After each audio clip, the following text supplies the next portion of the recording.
As an African, one of the concepts that I struggle to understand or that doesn't make sense to me entirely is the concept of developed nations versus developing nations, or in other terms, the first world countries versus the third world countries. Yeah. So I understand that developed nations basically they are regarded as such because of their high GDP, because of their industrialization, because of their developed sectors and things like better education and healthcare, while the developing nations are the opposite of that.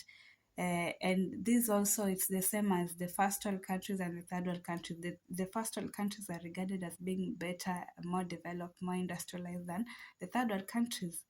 But this concept kind of never makes sense to me because I sit to wonder if Africa and other developing nations across the world, majorly in Asia, in the Asian continent, if Africa and Asia, the countries in this continent, most of them are the developing nations, how is it that to this day, these developed nations still obtain resources from these developing nations to develop their country more?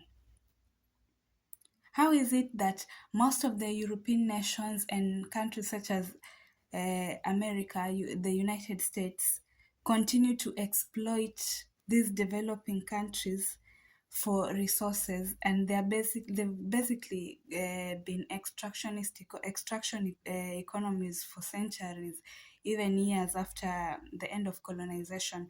How is it that they get to call themselves the developed nations when they basically depend on the developing nations to exist? That concept never really makes sense to me because, for instance, Africa, most of the raw materials that are basically running the Western countries or the developed nations come from Africa. If we are just to be honest, most of the raw materials that are running the Western economies or resources that are running the Western economies come from Africa, or the developed nations come from Africa and other parts of Asia and even Middle East, because even Middle East currently it's still being exploited for its oil. That's why we have a lot of wars such as the Iran war, US-Iran war that's going on currently. So if these developed nations actually need the developing nations so as to develop themselves, how is it that they get to call themselves developed and call the nations that basically sustain them developing? I don't know if you're following, but it makes me wonder because it's like, let's take this case. I have my neighbor. I have I have a neighbor, and I regard myself as developed, and I regard my neighbor as developing, or I regard myself as first nation, and I regard my neighbor as a third nation. But I basically have to obtain materials and resources and sometimes even money from my neighbor for me to survive. Yet I am the rich person and my neighbor is the poor person. Without my neighbor, it's hard for me to exist and hard for me to survive and hard for me to achieve the developed status. Yet I regard myself as developed. It doesn't make sense to me. It doesn't make sense to me entirely because currently a lot of resources are being extracted from Africa. Minerals are just part of them. For instance, the DR Congo war, which has been going on for years and years and years, it's because of its minerals that are being extracted by Western powers, by these developed nations. DR Congo, countries such as DR Congo, Zambia, Malawi, they are being exploited for resources that are being used to make these technological devices, both in US and in China, leading to all these wars that you're facing right now.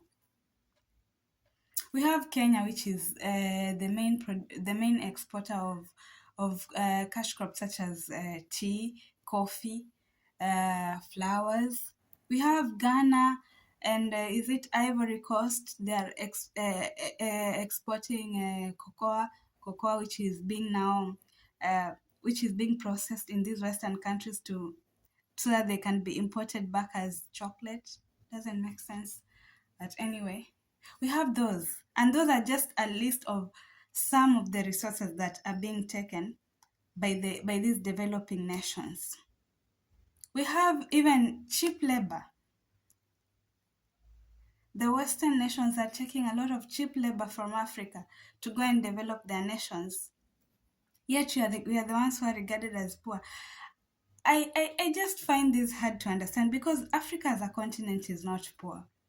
Africa is not poor. If it were poor, then Europe and all these other Western countries will not be existing, or they will not be at the level that they are right now because they basically depend on Africa.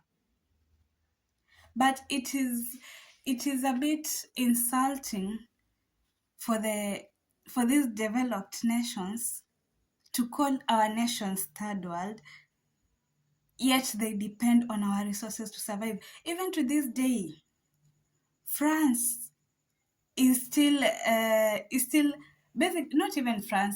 Most France, Britain, even US, most countries are still neo-colonized by these nations, these three nations that I've mentioned. To this day, we still have Western European powers that are taking a lot of financial resources from African governments to survive.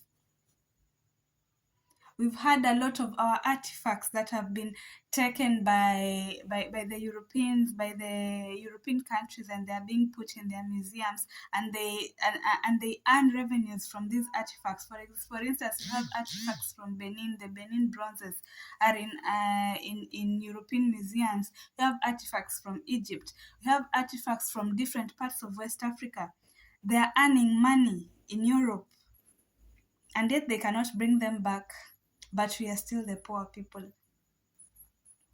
And sometimes they like to make us feel like, yeah, you're really poor, because when they come to Africa, you'll see the Europeans, most of them with photographs. They take pictures of poor kids without basically maybe food, or kids with torn clothes. They take these pictures to just show how poor Africa is.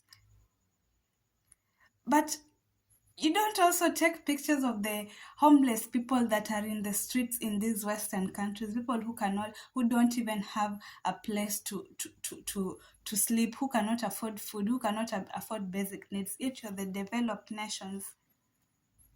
And I think it was a good move by the Burkina Faso President Traore, when he banned European tourists from taking these pictures that depicted Africa as poor, the pictures of kids without kids just looking shabby. And in most cases, if you understand the context in that, most of these kids, sometimes they're just playing in the mud, enjoying themselves, having fun, and someone is taking a picture, and that picture, it's being used somewhere to portray that Africa is very poor, Africa needs this and this and this. Then that is when they slap us with these aids, the foreign aids. They bring clothes, they bring medicine. I'm not saying they do not help. They help, but in terms of the amount of resources that they have taken away from Africa, that aid is basically it's like change. It's like loose change, because they take billions of dollars from Africa.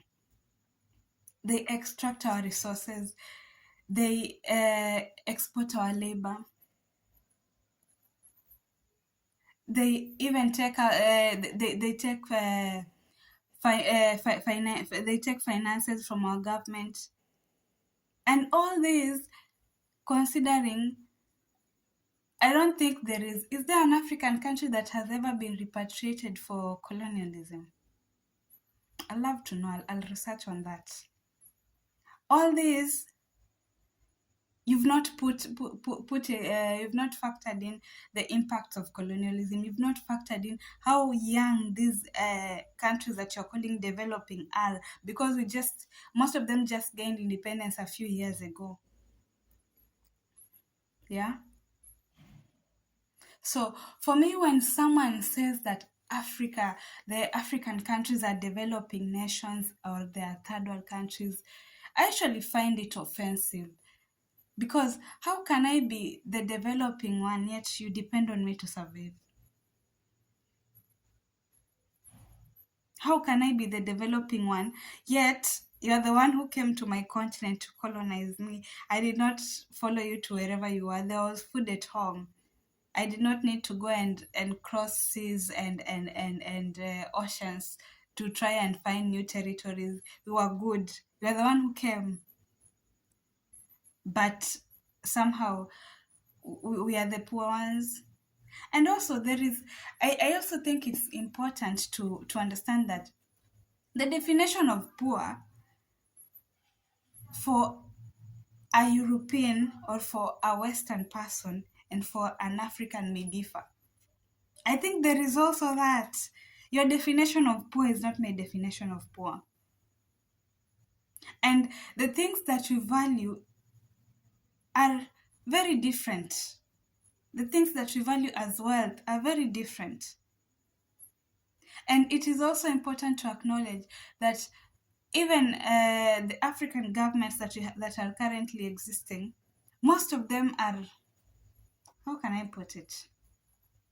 Their governments or their systems of governance that have been imposed on us. They do not come natural to us because these are Western systems that people were forced to follow during colonization, and some of them had to maintain them so as to gain independence. Some countries literally had to maintain these systems so as to gain independence.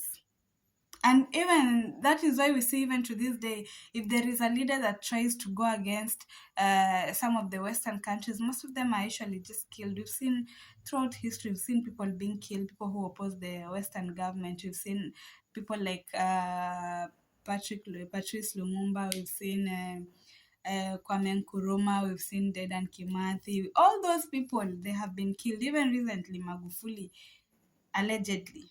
I don't want I don't want trouble. Allegedly.